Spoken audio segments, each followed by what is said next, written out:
अस्सलाम वालेकुम viewers, cool line energy से मैं हूं सलमान खालिद। आज हमने बात करनी है जी सोलर सिस्टम की कॉस्टिंग पे और नेट मीटरिंग के इफेक्ट्स पे कि कौन सा सिस्टम हमें इन द लॉन्गर रन जो है वो बहुत ज़्यादा फ़ायदा दे सकता है। हमारे पास सिस्टम की मेजरली जो है वो दो तीन तरह की टाइप्स हैं। एक तो जो है आपके पास ऑन ग्रिड सिस्टम है जो ग्रिड के साथ कनेक्ट होता है, नेट मीटरिंग करता है और एक्सपोर्ट करता रहता है। दूसरे नंबर पे आता है हमारे पास एक कंप्लीटली ऑफ ग्रिड सिस्टम जिसका ग्रिड से भी कोई ताल्लुक नहीं होता, स्टैंड अलोन सिस्टम होता है। सोलर पैनल लगे होते हैं, इन्वर्टर लगा होता है, बैटरियाँ लगी होती हैं। आप जो है एक सेल्फ सस्टेनेबल मॉडल के थ्रू अपनी बिजली बनाते हैं और ख़ुद ही कंज्यूम करते हैं बैटरीज के थ्रू। अच्छा, तीसरा सिस्टम जो है वो है हमारे पास एक हाइब्रिड सिस्टम जिसके अंदर जो है वो बैटरीज भी लगी हुई हैं और वो नेट मीटरिंग भी सपोर्ट करता है। तो वो ऑल अराउंड एक नया सिस्टम, एक नई जनरेशन ऑफ सिस्टम्स है जिसके थ्रू आप अपने बैकअप की रिक्वायरमेंट्स भी पूरी कर रहे होते हैं, ग्रिड को लोड शेयर कर रहे होते हैं। और ग्रिड को लोड शेयर करने का मतलब ये है कि आपके साथ सिस्टम के साथ ग्रिड कनेक्टेड है। तो जब ग्रिड कनेक्टेड है तो फिर जो है रात के टाइम आपका ग्रिड जो है वो आपके लोड भी डायरेक्टली चला सकता है, बैटरीज को भी जो है ऑपरेट कर सकता है।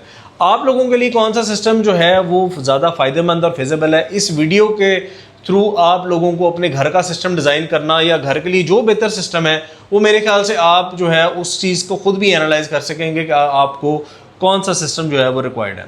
सबसे पहले हम बात करेंगे एक ऑन ग्रिड सिस्टम की जो ग्रिड के साथ टाई हो जाता है। ऑन ग्रिड या ग्रिड टाई सिस्टम एक ही बात।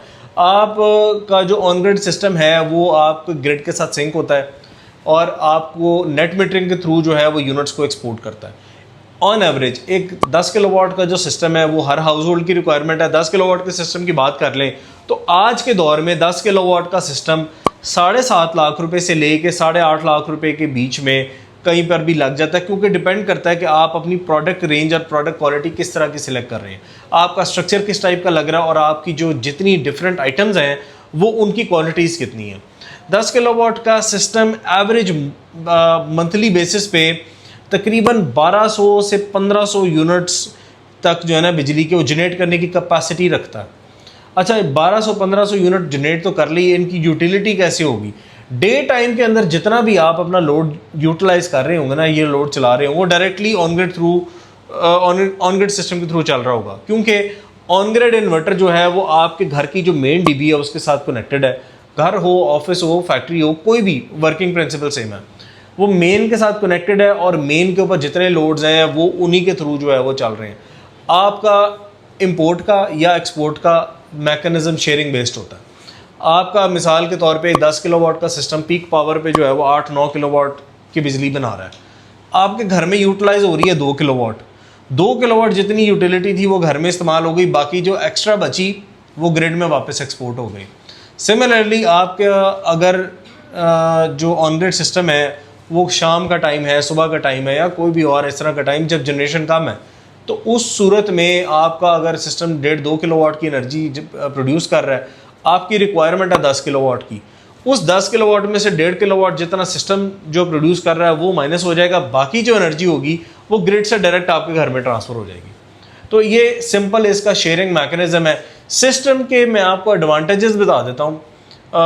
चलिए पहले आपको मैं डिसएडवांटेजेस बताता हूँ।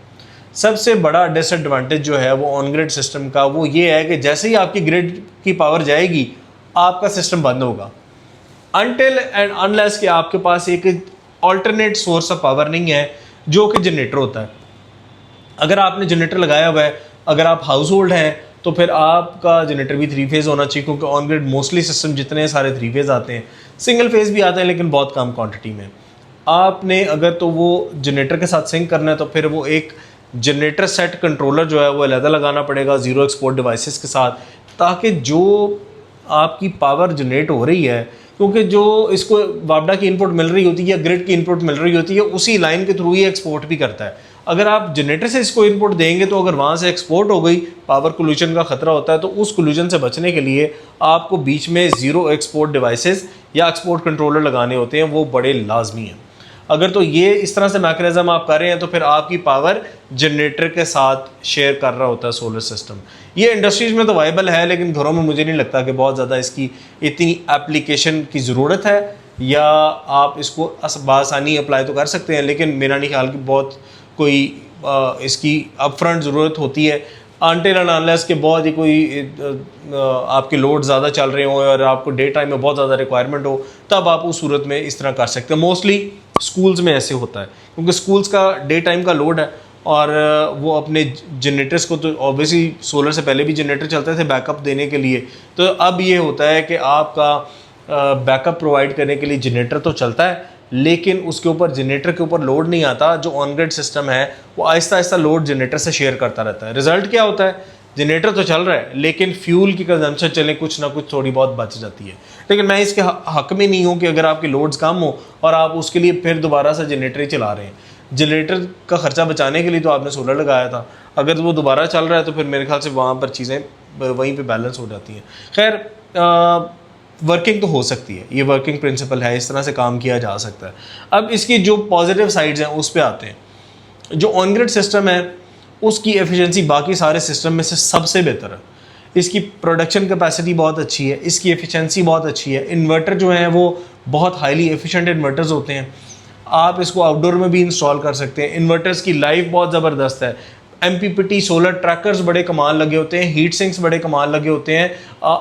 आप इन्वर्टर को ज़ीरो मेंटेनेंस के साथ जो है वो लाइफ टाइम चला सकते हैं, क्योंकि इन्वर्टर इतना रोबस्ट डिज़ाइन होता है, इसकी कंपैटिबिलिटी जो है बड़ी ज़बरदस्त होती है। आपका जो ये पूरा सिस्टम है ना, एक तरह से कम्प्लीटली सेफ सिक्योर एनवायरनमेंट में लग जाता है और आपको जो है मेंटेनेंस कॉस्ट जो है वो कोई भी नहीं पड़ती ऑन ग्रिड सिस्टम में।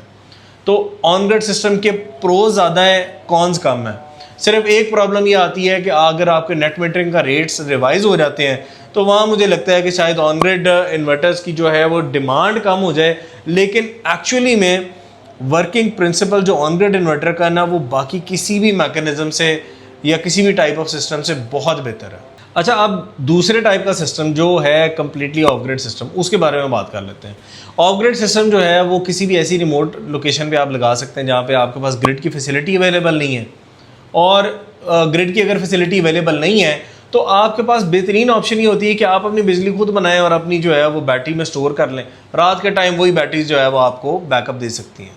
ये बड़ा एक ट्रेडिशनल टाइप ऑफ सिस्टम था जब नेट मीटरिंग नहीं हुआ करती थी। सोलर सिस्टम जो है वो नए नए आना शुरू हुए तो हाउस होल्ड्स जो थे वो जितने वो मोर और लेस ऑफ ग्रिड या हाइब्रिड नेचर ऑफ सिस्टम्स के ऊपर चला करते थे।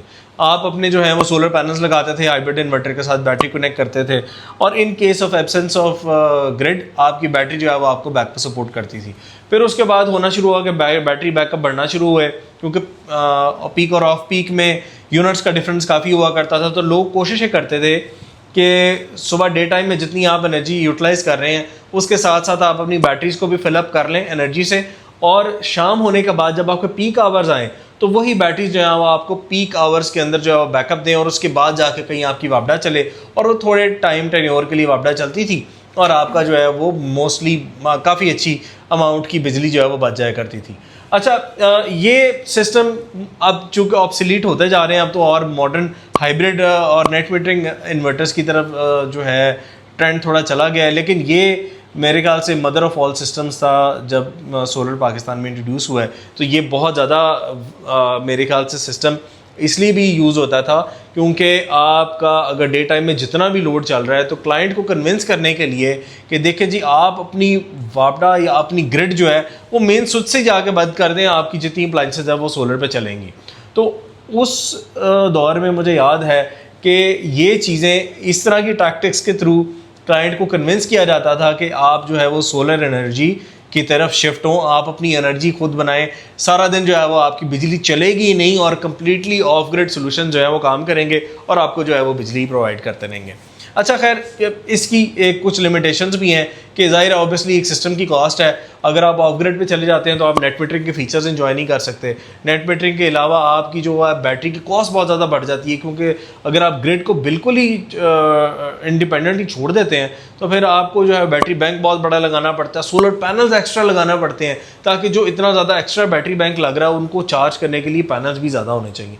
तो खैर इस चीज़ को रेडिकेट करने के लिए जो है नए हाइब्रिड सिस्टम जो आए हैं, जो थर्ड टाइप है जिसकी मैं अब आपसे बात करने लगा हूँ, वो जो थर्ड टाइप ऑफ सिस्टम्स है ना, solar hybrid system capable of doing net metering, वो मेरे ख्याल से अब जो मॉडर्न एरा है उसकी जो है तमाम ज़रूरियात को पूरा करते हैं, क्योंकि एक तो हाइब्रिड नेचर के सिस्टम है, ग्रिड को भी इन्वॉल्व करते हैं नेट मीटरिंग के लिए, प्लस पावर बैकअप के लिए, बैटरी भी उसमें लग जाती है। अब लिथियम आयन स्टोरेज का दौर है, तो जितनी आप एनर्जी दिन में जनरेट करते हैं, आप जनरेट तो कर ही रहे होते हैं, आप अपनी बिजली बनाते हैं, कंज्यूम करते हैं, बैटरी में देते हैं, बैटरी चार्ज होती है, बैटरी चार्जिंग पूरी हो जाती है, आपके पास फिर भी एक्सपोर्ट करने का क्वेश्चन जो है बच जाता है। तो ये ऑल अराउंड सिस्टम है जो कि मल्टी फंक्शनल अप्रोच के साथ है, बहुत सारी ये आपकी फंक्शंस पूरे करता है और आपको जो है वो एक स्मूथ और स्ट्रीमलाइन एनर्जी जो है वो प्रोवाइड कर रहा होता है। हाइब्रिड सिस्टम में जो है वो बहुत सारी टाइप्स ऑफ इन्वर्टर्स आते हैं, बहुत सारे टाइप्स ऑफ पैनल्स हैं, बैटरीज हैं।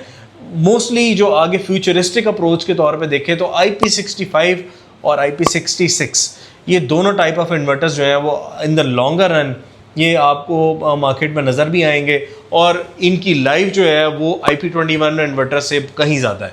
IP21 इन्वर्टर जो है वो भी अच्छे हैं, वो उनके अंदर सारे डिज़ाइन फीचर्स जो हैं वो मौजूद हैं जो IP65 के अंदर होते हैं, लेकिन चूँकि IP21 नेचर के इन्वर्टर्स जो हैं वो इतने सील्ड नहीं होते, उनके अंदर डस्ट भी जाती है, उनके कंपोनेंट्स जो हैं वो उनकी लाइफ जो है वो लाइफ स्पैन थोड़ा कम है, इसी वजह से वो लॉन्गर पीरियड ऑफ टाइम के लिए आप उनको नहीं देख सकते कि यार ये 10 साल 15 साल हमारे साथ साथ सिस्टम के चलते रहेंगे।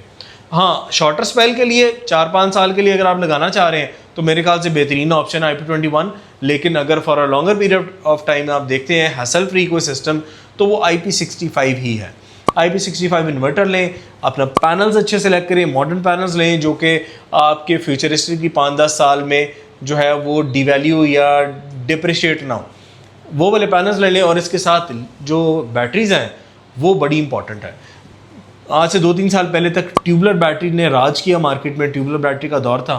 ट्यूबलर बैटरी का दौर जैसे ख़त्म हुआ तो उसको टेक ओवर किया अब लिथियम आयन स्टोरेज ने। लिथियम आयन स्टोरेज जो है वो इस वक्त इंतहाई सस्ता हो चुका हुआ है। आप जो है वो अपने इन्वर्टर के साथ लिथियम आयन स्टोरेज लगाएं और वेट करें सोडियम आयन बैटरी का, क्योंकि अगर सोडियम आयन के बैटरीज के प्लांट पाकिस्तान में लग जाते हैं तो मेरे ख्याल से वो लिथियम आयन स्टोरेज के भी हाफ प्राइस में होंगे, क्योंकि हमारे पास सोडियम की बहुत ज़्यादा यहाँ पर क्वांटिटीज़ अवेलेबल हैं और उनको जो है वो केमिकल उनके कॉम्बिनेशंस बनाना और उसको मैन्युफैक्चरिंग फेज़ में लेकर आना, ये जो है एक बड़ा एक इम्पॉर्टेंट टास्क है जो कि अब तमाम इम्पोर्टर्स को जो पहले बैटरी इंपोर्ट करते थे, मुझे लगता है कि उनको अब मैन्युफैक्चरिंग साइड पे आना पड़ेगा ताकि sodium ion battery locally produce करें और सस्ती प्राइसेस पे आवाम को वो अवेलेबल हो। तो जी हाइब्रिड एनर्जी स्टोरेज ये आजकल की जो है वो ज़रूरत भी है और मेरे ख्याल से बड़ा ट्रेंडी है।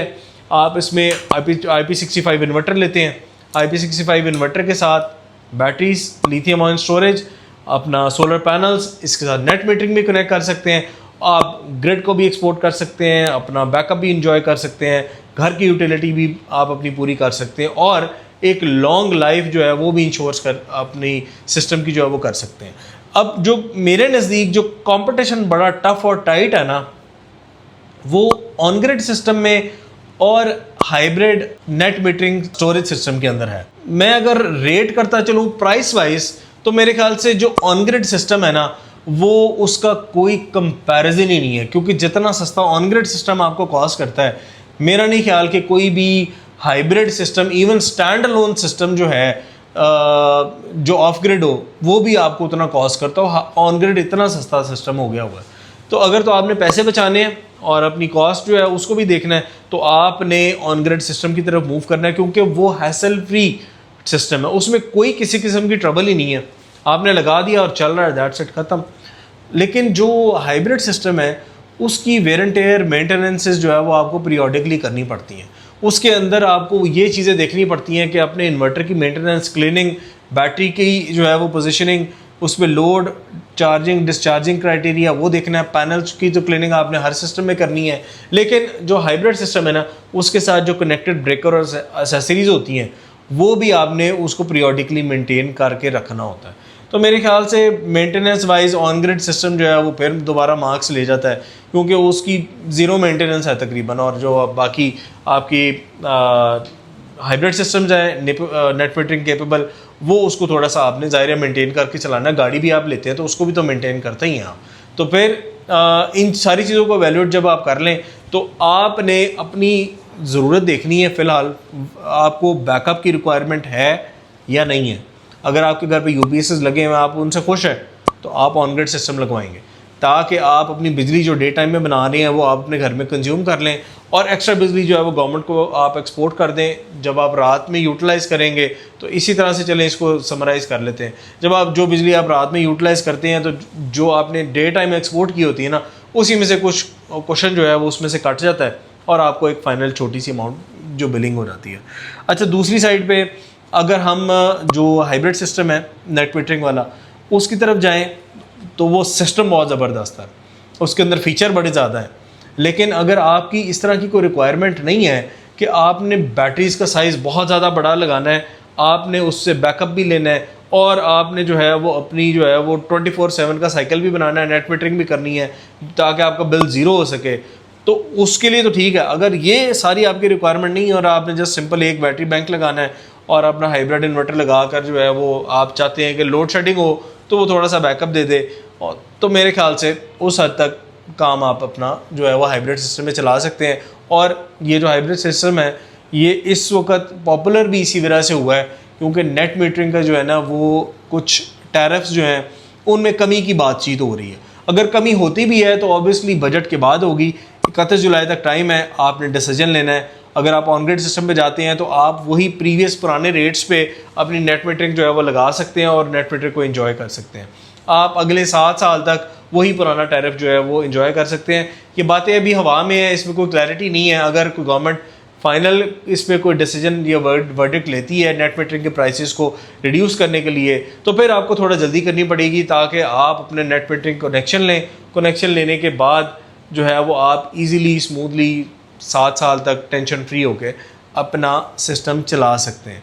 अदरवाइज़ हाइब्रिड सिस्टम जो है वो है, आप अपना जितनी बिजली बनाएं अपनी बैटरियों में स्टोर करें। नेट मीटरिंग नहीं भी कराना चाहते कोई बात नहीं, बैटरीज हैं उन्हीं में स्टोर करें, उसी में से इस्तेमाल कर लें। वही ट्रेडिशनल जो ऑफ ग्रिड स्टैंडअलोन सिस्टम था फिर उस पर जाना पड़ेगा अगर तो नेट मीटरिंग पॉलिसी में कोई चेंज आता है या नेट मीटरिंग ख़त्म हो जाती है। उम्मीद करता हूँ कि आपको आज की इस वीडियो से काफ़ी चीज़ें क्लियर हो गई होंगी।